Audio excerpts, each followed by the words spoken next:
원자로의 구조와 원리를 말씀을 드리면 깜짝 놀라실 겁니다. 너무나 간단해서. 원리를 보시면 너무나 간단합니다. 원자로에서 물을 끓여요. 그리고 그게 끝입니다. 물만 끓이면 됩니다. 물 끓이면 수증기 나오죠? 그걸로 전기 터빈 돌립니다. 전기 터빈이라는 것은 산업혁명을 주도했던 아주 옛날 기술입니다. 300년 전부터 쓰이던 그 전기 터빈을 돌려서 전기 만들고 이 수증기는 바닷물로 식혀서 다시 물 되면 집어넣습니다. 또 끓입니다. 전기 터빈 돌립니다. 바닷물로 식혀서 집어넣습니다. 이겁니다. 즉 원자력 발전소는 열을 내서 물을 끓여서 전기 터빈 돌리는 거다. 끝입니다. 우리나라 건 좀 복잡하게 생겼지만 원리는 똑같습니다. 여기 원자로가 있어요. 여기서 물을 끓여요. 근데 여기서 압력을 쫙 가해주면 10기압 정도 눌러주면 300도가 돼도 이 물이 안 끓습니다. 300도짜리 물이 일로 와서 여기서 전기발생기라고 하는 여기서 다른 물을 끓입니다. 간접적으로 물을 끓이는 거죠. 더 쉽게 얘기하면 중탕 방식으로 끓이는 겁니다. 그래서 여기서 물이 끓으면 전기 나오죠? 전기 터빈 돌리고 그 다음에 바닷물로 식히면 집어넣고 또 끓이고 터빈 돌리고 식혀서 물 되면 집어넣고 이겁니다. 그런데 이번에 핵사고가 났습니다. 어떻게 났습니까? 지진이 났어요. 그래서 여기 있는 원자로에 붙어있는 파이프 어딘가가 샌 겁니다. 이 안에 들어있는 냉각수가 빠져버렸어요. 쭉 흘러버렸습니다. 냉각수 노출. 그렇게 되니까 이 해결료를 식힐 수가 없게 됐습니다. 그래서 이게 온도가 올라가 버린 거예요. 해결료가 어떻게 생겼냐면요. 4.5m짜리 쭉 되어 있는 파이프가 있습니다. 가는 파이프인데 그 안에 분필처럼 생긴 우라늄 펠렛이 쭉 일렬 종대로 쭉 들어있습니다. 이게 해결료 봉입니다. 이 해결료 봉 한 350개 정도가 한다고 돼서 이 안에 들어있거든요. 여기에 핵반응이 시작이 되면 핵반응 시작하는데 한 일주일 걸립니다. 시간이 많이 걸리긴 하지만 하여튼 불을 한번 땡기면 그 다음에 여기서 물을 끓이기 시작합니다. 에너지가 무지하게 많습니다. 화력발전소하고 원리가 똑같은데 화력발전은 하룻밤 떼고 나면 다 재가 돼요. 석탄 쓰니까. 근데 이건 에너지가 굉장히 많습니다. 4년 반 동안 이 물을 끓일 수 있어요. 밤낮으로. 그리고 난 다음에도 에너지가 다 없어지진 않아요. 4년 반 후에 해결료 꺼냅니다. 사용 후 해결료 수조라는 데 집어넣고 식혀야 되는데 얼마 동안 식혀야 되냐? 30년간 더 식혀야 됩니다. 찬물을 집어넣어서. 그걸로도 안 끝납니다. 30년 후에 이 사용 후 해결료 수조에서 꺼냅니다. 그 후에는 선풍기 불고 공냉식으로 20년 더 식혀야 됩니다. 그래서 다 식으면 그 다음에는 안전한 곳에다가 보관해야 됩니다. 얼마 동안 보관해야 되냐? 10만 년 내지 100만 년 보관해야 됩니다. 그 사이에 누가 건드리면 안 됩니다. 위험합니다. 폭발할 수 있습니다. 10만 년 동안 이걸 보관을 해야 돼요. 그래서 고준위 폐기장을 만들어서 거기다가 우리가 쓴 해결료, 사용 후 해결료를 10만 년 동안 보관해야 됩니다. 10만 년 내지 100만 년 동안. 이 굉장히 큰 문제인 겁니다. 10만 년 후를 생각해보면 우리의 3000세대 후손이에요. 그리고 10만 년 전을 생각하면 구석기 시대입니다. 지금 우리가 쓰고 있는 이 전기의 쓰레기를 3000세대 후손들이 10만 년 후까지 세금을 내서 지키고 그거를 관리하고 있어야 되는 겁니다. 그런데 이 고준위 폐기장, 전 세계 핵발전소 하는 나라는 모두 갖고 있어야 되는데 전 세계 한 개도 없습니다. 아직 못 만들었어요. 만들 기술이 없어요. 만들 돈도 없고 지금 핀란드에서 처음으로 지금 만들고 있습니다. 고준위 폐기장. 그런데 지하에서 1000m, 지하 1000m 깊이에다가 동굴을 지금 파고 있어요. 거기다가 고준위 폐기물을 집어넣겠다는 겁니다. 사용 후 해결료를. 그게 성공할지 말지 아직 모릅니다. 전 세계가 핀란드를 보고 있어요. 고준위 폐기장 성공하나 못하나. 제대로 만들 수 있나 없나. 지하 1000m에다 방 만드는 일 상상 외로 어려울 겁니다. 그래서 우리나라도 고준위 폐기장 만들어야 되는데요. 그거 해본 경험이 없습니다. 전 세계 아무도 없어요. 기술도 없습니다. 자본도 없습니다. 치울 방법이 지금으로선 막막한 상태입니다. 전혀 뒷감당을 할 수 없는 짓을 벌여버린 겁니다. 일본에서 핵사고가 났어요. 어떻게 났습니까? 지진이 나서 이런 데가 어딘가가 손상이 됐어요. 그래서 이 안에 있는 냉각수가 빠졌습니다. 냉각수가 빠지니까 온도가 올라가기 시작했죠. 그래서 3000도까지 올라갑니다. 3000도까지 올라가면 아까 말씀드린 그 해결료봉, 금속으로 되어 있지만 녹아버립니다. 그 안에 들어있는 우라늄 펠렛 녹아버립니다. 이거를 노심용융이라고 합니다. 영어로 멜트다운이라고 하는데 노심용융이 돼서 원자로의 아래쪽에 액체 상태로 고이게 된 겁니다. 그런데 이렇게 한번 녹아버린 해결료는 지구상에 담을 그릇이 없습니다. 뭘로도 담을 수가 없어요. 이 원자로가 20cm 두께의 철판으로 되어 있는데 녹여버렸습니다. 그래서 구멍을 뻥 뚫고 밑으로 쭉 흘렀습니다. 이거를 멜트스루라고 합니다. 멜트스루가 되어버렸어요. 그 다음에는 콘크리트 바닥을 뚫고 밑으로 내려갑니다. 쭉 내려갑니다. 그래서 어디로 갑니까? 미국에서 3마일에서 처음 사고 났는데 3마일이 가학평 경수로였습니다. 여기서 그 일이 일어났는데 누가 농담을 했습니다. 야, 저 해결료 어떡하냐? 저거 담을 그릇이 없는데 그 원자로를 뚫고 내려와서 지구를 뚫고 쭉 내려간 후 중국으로 나온다라고 누가 농담을 했어요. 차이나 신드롬이란 말이 붙었습니다. 그 말이 지금은 일반 명사처럼 쓰여요. 여기 지금 일본에서 멜다운, 멜스루 되고 그 다음에 해결료가 땅을 뚫고 밑으로 내려가고 있습니다. 그런데 이 현상을 차이나 신드롬이라고 부릅니다.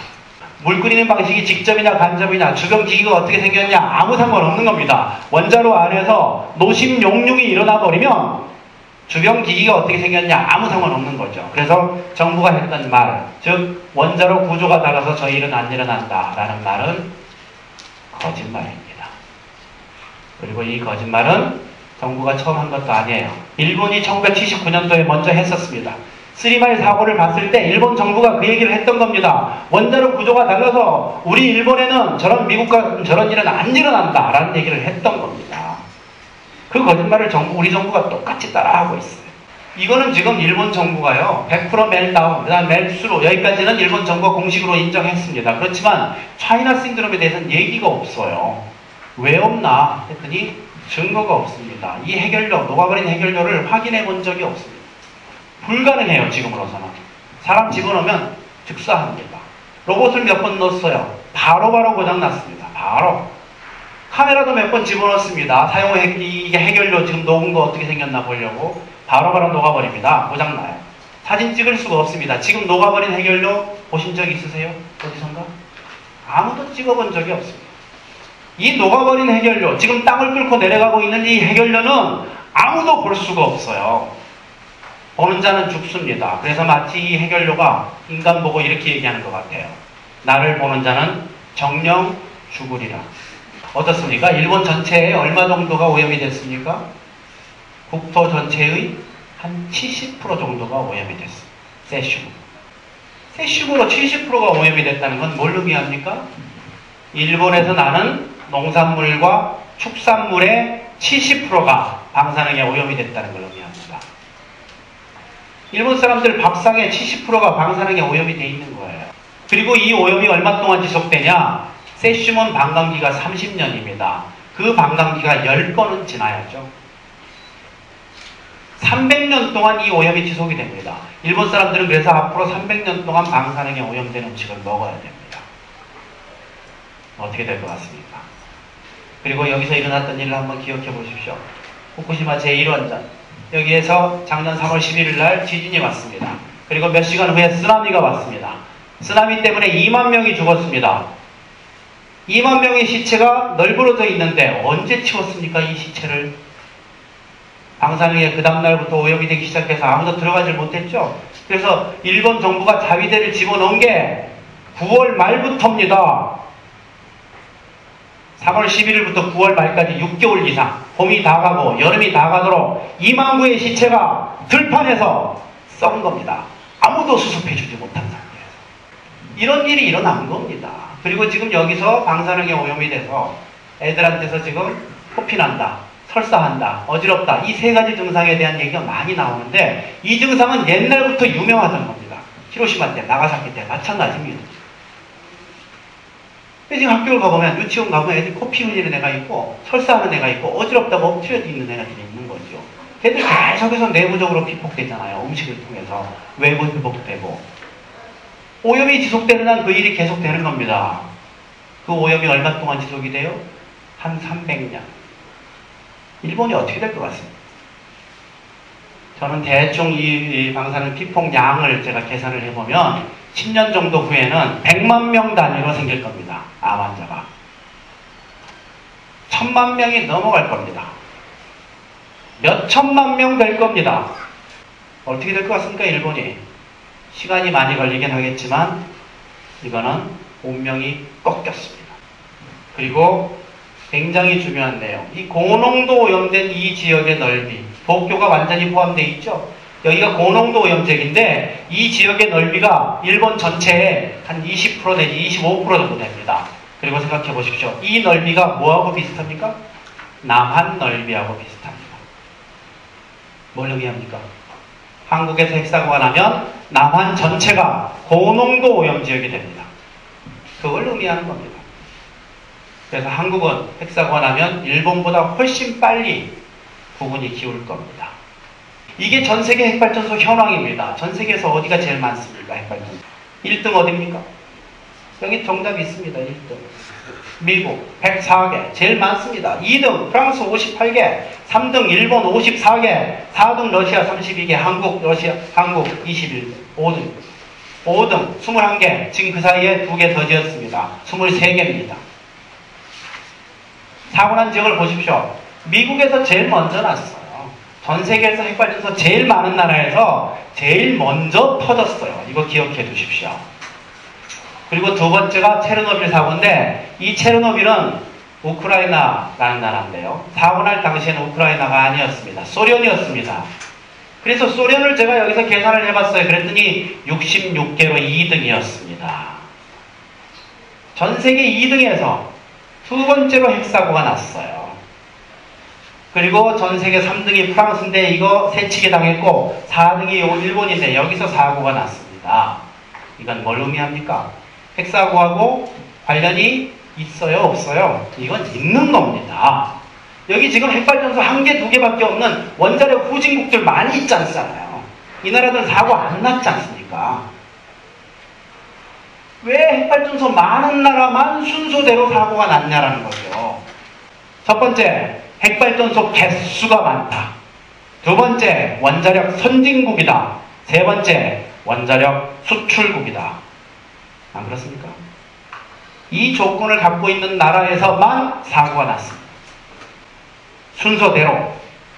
그래서 여기까지 하고 난 다음에 생각을 해봤습니다.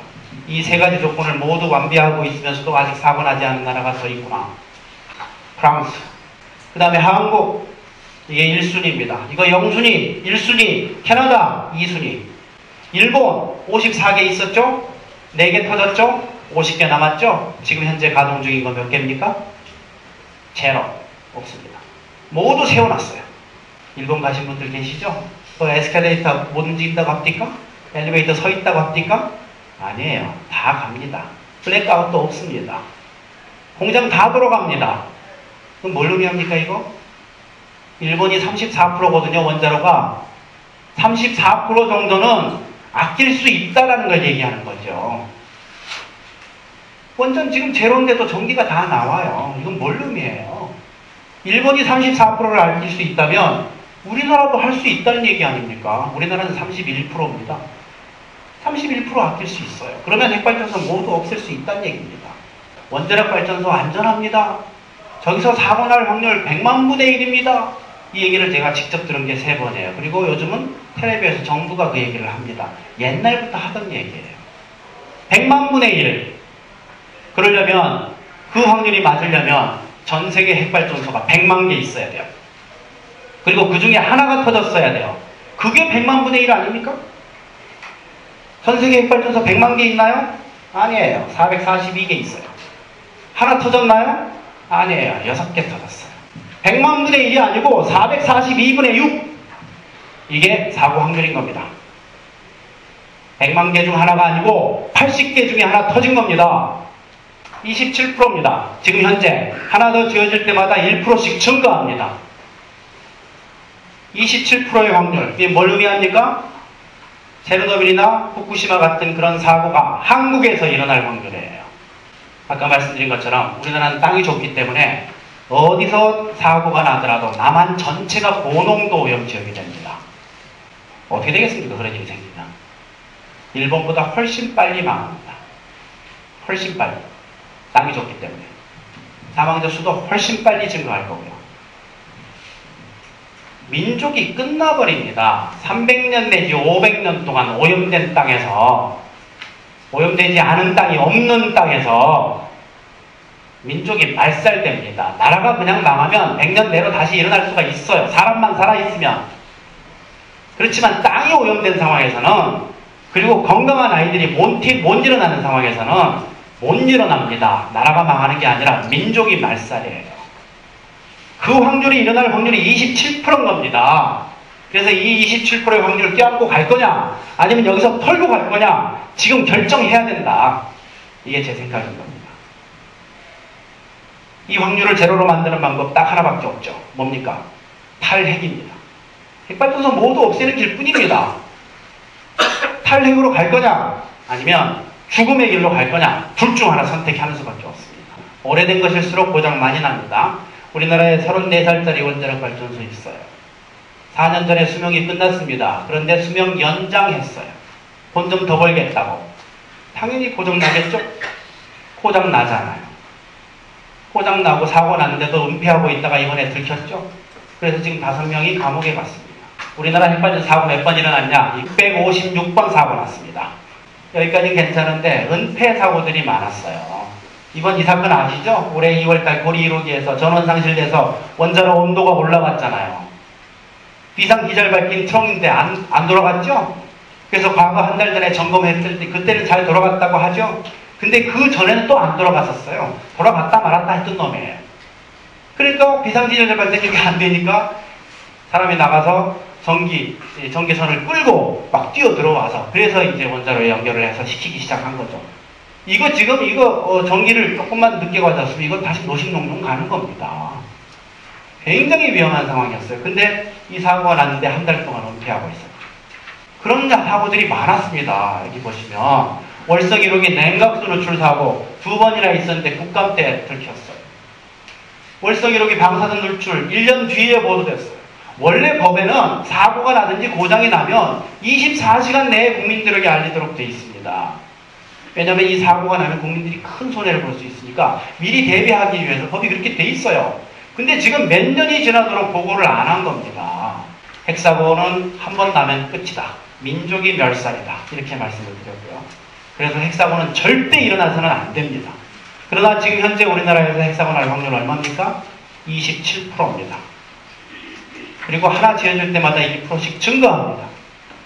이 핵사고 확률을 0%로 낮추는 방법은 딱 하나밖에 없습니다. 그건 뭡니까? 탈핵입니다. 탈핵 가능합니까? 가능합니다. 대안 있습니까? 대안 있습니다. 무슨 대안이 있습니까? 재생 가능입니다. 그게 뭡니까? 태양광, 풍력, 바이오매스 이런 것들입니다. 거기서 전기 충분히 나옵니까? 충분히 나옵니다. 비싸지 않나요? 안 비쌉니다. 그러면 비싸지도 않고 전기도 충분히 나오면 다른 나라들이 하고 있겠네요? 하고 있습니다. 그럼 그 산업이 성장하고 있나요? 급성장하고 있습니다. 모든 나라가 다 하고 있습니다. 그런데 한국만 안 하고 있습니다. 왜 그럴까요? 그거는 일단 의문으로 남겨두겠습니다. 이걸로 일단 마치겠습니다. 고맙습니다.